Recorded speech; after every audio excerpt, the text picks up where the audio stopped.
پھر دوسری بات یہ ہے کہ اگر وہ امام مہدی بن کے مسیح موعود بن کے اگر عیسیٰ علیہ السلام آ جاتے ہیں تو کس جرم سے ان کی نبوت چھینی جائے گی؟ ایک طرف سے کہتے ہیں کہ جی وہ آئیں گے اور آئیں گے رسول کریم صلی اللہ علیہ وسلم کے بعد، اور قرآن کہتا ہے وہ ہوں گے نبی. تو مجھے یہ بتائیں کہ یہ جو ختم نبوت کی رٹ لگائی ہوئی ہے علماء نے کہ جی حضرت صلی اللہ علیہ وسلم کے بعد کوئی نبی نہیں آ سکتا، تو پھر عیسیٰ علیہ السلام نبی ہونے کی صورت میں کیسے آ سکتے ہیں؟ ختم نبوت نہیں ٹوٹے گی؟ کہتے ہیں جی وہ چونکہ پہلے سے پرانے ہوں گے اس لیے نہیں آ سکتے. بھئی حدیث میں تو کہیں نہیں لکھا کہ پرانا آ سکتا ہے نیا نہیں آ سکتا، اگر لکھا ہے تو بتا دو. اس طرف نہیں آتے ہیں. جبکہ قرآن کریم حضرت عیسیٰ علیہ السلام کی وفات پیش کر رہا ہے. ہم ان علماء کے سامنے 30 آیتیں رکھتے ہیں. ہم کہتے ہیں او خدا کا خوف کرو اور خدا سے ڈرو، ایک آیت تو نکال کے بتاؤ جس میں لکھا ہو حضرت عیسیٰ علیہ السلام آسمان پہ زندہ بجسم انصری چلے گئے ہیں.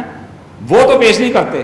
کبھی پلٹی ماریں گے حدیث کی طرف چلے جائیں گے. ہم کہتے ہیں چلو حدیث میں دکھا دو کہ زندہ آسمان پہ چلے گئے ہیں بجسم انصری، وہاں بھی نہیں دکھا سکتے ہیں.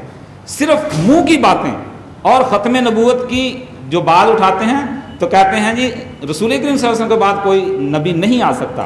ہم بھی کہتے ہیں کوئی نبی نہیں آ سکتا. لیکن حضرت محمد مصطفیٰ صلی اللہ علیہ وسلم نے اگر یہ بات بیان فرمائی ہے کہ ایک نبی آئے گا تو علماء جتنا مرضی زور لگا لیں اس کے آنے کو کوئی نہیں روک سکتا.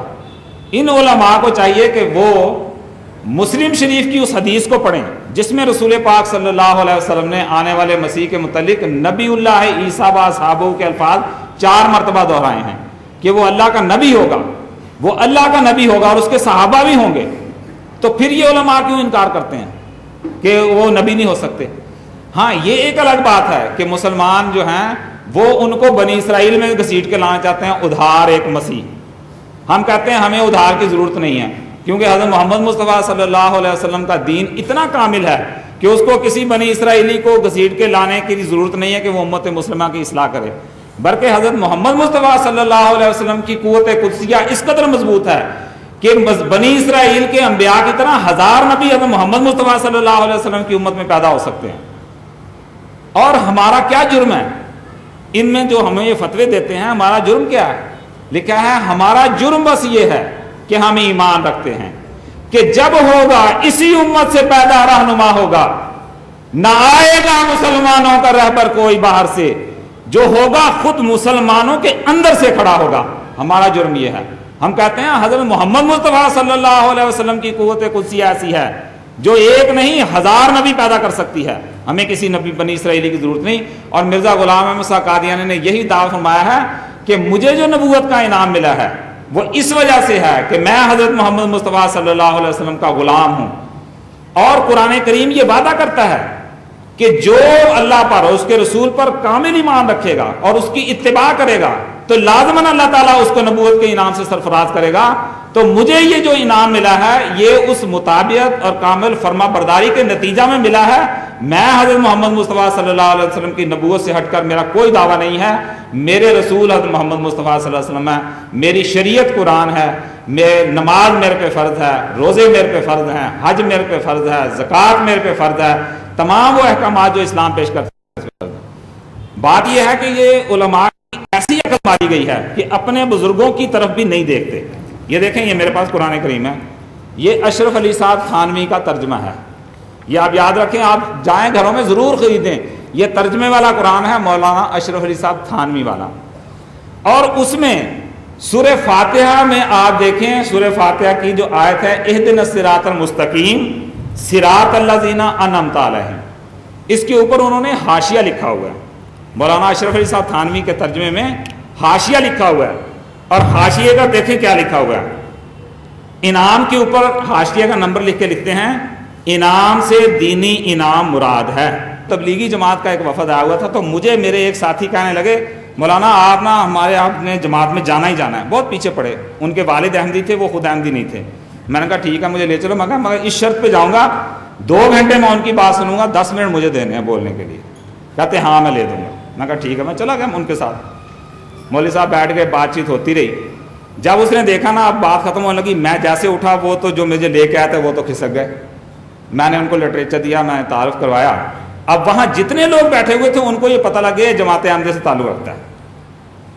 اگلے دن میں ظہر کی نماز کا وقت، چونکہ میں تبلیغ کے لیے نکل جاتا تھا، ظہر کی نماز کا وقت ہو جاتا تو میں وہیں مسجد میں جا کے اپنی نماز پڑھ لیتا تھا. میرا ایک پاؤں اندر ایک باہر. تو وہ جو مؤذن تھا کہا چلو چلو چلو تم کو یہاں نماز پڑھنے کی اجازت نہیں, چلیں باہر چلیں باہر. میں نے کہا ٹھیک ہے. میں نے وہاں سے نکلا, میں جامع مسجد چلا گیا, جا کے میں نماز پڑھ لی. شام ہوئی تو میں نے پتا کیا اس مسجد کے سیکرٹری کون ہے. میں ان کے پاس چلا گیا, دروازہ کھٹکھٹایا تو میں نے کہا جی بتائیے. میں نے کہا جی وہ غلطی ہو گئی ہے, معافی مانگنے آیا ہوں. کہنے لگے جی کیا میں ایسی کیا بات ہے, کیا غلطی. میں نے کہا نہیں بہت بڑی غلطی ہو گئی ہے, تو میرا خیال تھا میں آپ سے اب معافی مانگ لوں. کہتے پھر بھی بتائیے. میں نے کہا وہ جو لمبا لائن میں وہاں جو ایک مسجد ہے پولیس لائن میں, وہ مجھے نہیں پتا تھا کہ وہ آپ کی ہے, وہ میں سمجھا اللہ میاں کی ہے. تو میں اس میں نا ایک قدم آگے رکھا, ایک میرا باہر تھا. تو مؤذن صاحب مجھے کہنے لگے نہیں نہیں نہیں یہ ہماری مسجد ہے, تم نکلو یہاں سے. میں نے کہا وہ جو قدم میں نے آپ کی مسجد میں رکھ دیا نا, معافی مانگنے آیا ہوں, غلطی ہوگی میرے سے. بیچارے بڑے شرمندے ہوئے, کہنے لگے نہیں ایسی کوئی بات نہیں ہے, وہ ہمارے علماء ایسے ہی کرتے ہیں, آپ جب چاہیں نماز. اچھا میں ان کو بول دوں گا. اس کے بعد اس مولوی کی حالت یہ تھی اور مؤذن کی حالت یہ تھی, میرا قدم مسجد کے اندر ہوتا تھا, دوسرے دروازے سے وہ باہر ہوتا تھا. دم نہیں ہے ان لوگوں میں کہ ہم سے بات کریں. قرآن اور حدیث ہم کہتے ہیں ان کے سامنے رکھتے ہیں.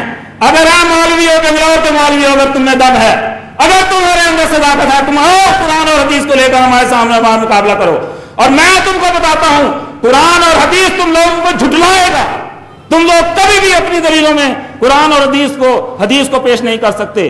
جہاں تم قرآن کو دیکھو گے وہ ہماری صداقت پیش کر رہا ہوگا, جہاں تم حدیث کو دیکھو گے وہ ہماری صداقت میں کھڑا ہوگا.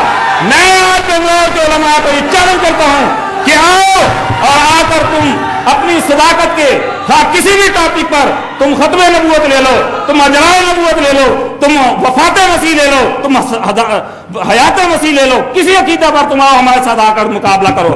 قرآن تمہیں ٹھوکریں مارے گا اور تمہاری صداقت میں ایک بھی بات تمہارے ہاتھ میں نہیں دے گا. اور ساری صداقتیں حضرت محمد مصطفیٰ صلی اللہ علیہ وسلم کے ان پیاروں کے ساتھ ہیں جو مسیح موعود کے غلام ہیں, جنہوں نے قرآن کو ہاتھ میں پکڑا ہوا ہے, جنہوں نے محمد مصطفیٰ صلی اللہ علیہ وسلم کو ہاتھ میں پکڑا ہوا ہے.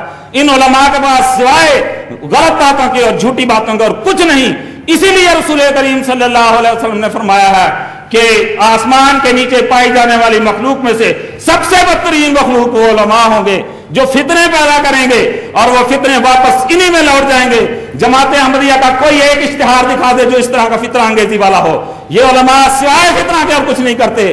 یہ فتنے واپس انہی میں لوٹیں گے اور انہی کو ہلاک کریں گے. جماعت احمدیہ اسی طرح پھلتی اور پھولتی چلی جائے گی. دنیا کی کوئی طاقت اس کی ترقی کو روک نہیں سکتی.